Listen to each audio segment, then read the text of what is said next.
He grinned at me, happy to go along with the routine as long as me and my wallet continued to pay attention. "Mr. Johansson, it's Bob.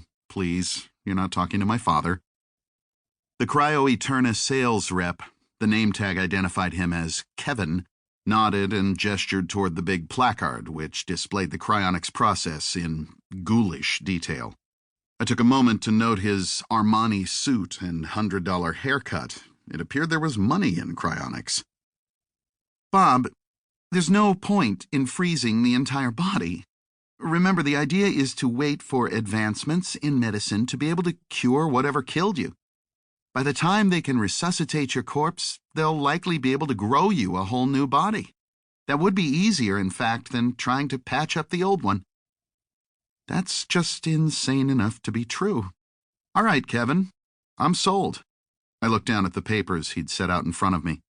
10,000 deposit, annual payments, insurance. Kevin stood patiently, letting me scan the information without interruption. I might be drunk with my newfound wealth, but almost a decade as an engineer and a business owner wouldn't let me do anything without checking all the documentation. Finally, I was satisfied. I signed the paperwork, wrote a check, and shook hands with Kevin. "You are now a client of Cryo Eterna, Inc., he said, handing me a card. "Keep this in your wallet at all times. In case of death, we will be contacted. Once death has been pronounced, we will behead me. Yep, and freeze your head, pending medical advances sufficient to bring you back. The guidelines for setting up a trust are in your information package." Kevin handed me a thick, bright blue folder with a barely visible cloud pattern and the corporate logo emblazoned on the front. "We'll have the formal documents printed up and mailed to your home address. And welcome to Cryo Eterna." With that, he stuck out his hand and we shook again. I did a little skip step as I left the Cryo Eterna office. The trust had already been set up, but I didn't want Kevin to know I had decided to sign up before I even walked into the office. No point in making his job too easy. I couldn't decide if this was a canny investment in my future or a mind-blowingly stupid waste of money. Well, what the hell?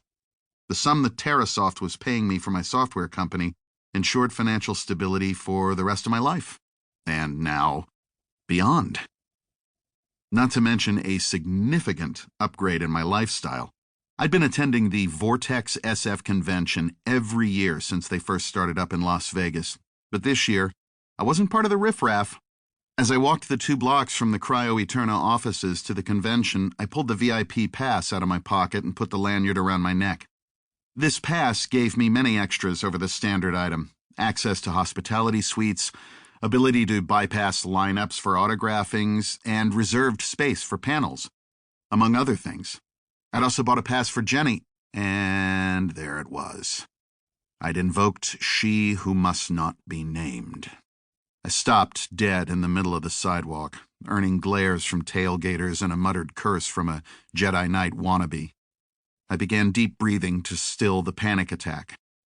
This time it took only moments to get myself under control. Nothing like practice, I guess. I was still having several panic attacks per day, but that was way down from just after the breakup. It was like having a bad tooth. You keep poking at it with your tongue, even knowing that it's going to hurt each time. With a conscious act of will, I brought my thoughts back on track. I'd taken advantage of the VIP pass by reserving a space in a couple of back-to-back panels, and the first one was starting in less than 15 minutes. Exploring the Galaxy featured Lawrence Vienne as one of the speakers. He was a popular and prolific science fiction author, and many of his story concepts had helped shape the modern genre. It took only a couple of minutes to get to the convention center and find the seminar rooms. Con staffers had already gotten the VIPs seated and were about to let everyone else enter when I pulled up, panting and waving my pass. The attendant motioned me in with no more than a glance.